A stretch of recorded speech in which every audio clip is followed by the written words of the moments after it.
accused of vandalizing a clothing store got some help from a photo doctor. Tonight, News Channel 9's Jessica O tells us how one man detected that the evidence was tampered with. Jessica? Calvin, Tracy Canas says a man walked into a store asking him to take a closer look at pictures taken from a surveillance video.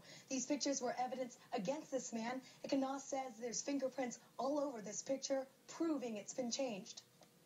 His job is to enhance and repair photos. So when a man came in with a clutch of pictures asking Canas to take a look, he didn't know it would be to aid in someone's defense. He told me these photos had been doctored and wanted to see if I could prove it. His opinion was crucial because these pictures were evidence in a case against Mark Abdennour. He was accused of vandalizing Giorgio in downtown Chattanooga with pictures as the proof that he did it. But when Canas studied the photos, he says there were several points to prove these were not the originals. Anyone can put a face on a photo. Check it out. They even put my face on this man's body to see what it would look like.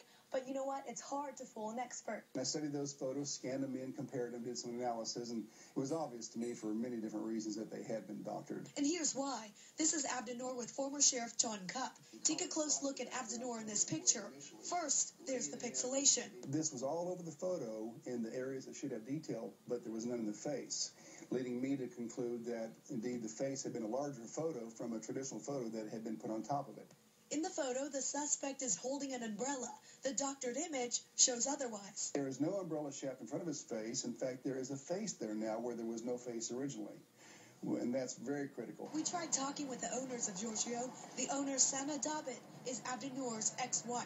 I do not want to be on camera because this is what he wants. But she does tell us that if anyone did doctor the photos, it's Abdennour. She says she and her family are just ready to move on.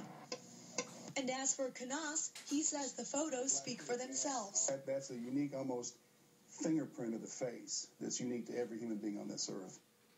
And the charges against Mark Abdennour have been dismissed after Canas testified on his behalf. And investigators say there's no proof who doctored the photos. Back to you. Thank you. Now, Canas tells us he does not act as an expert witness often, but he has testified in a handful of other cases.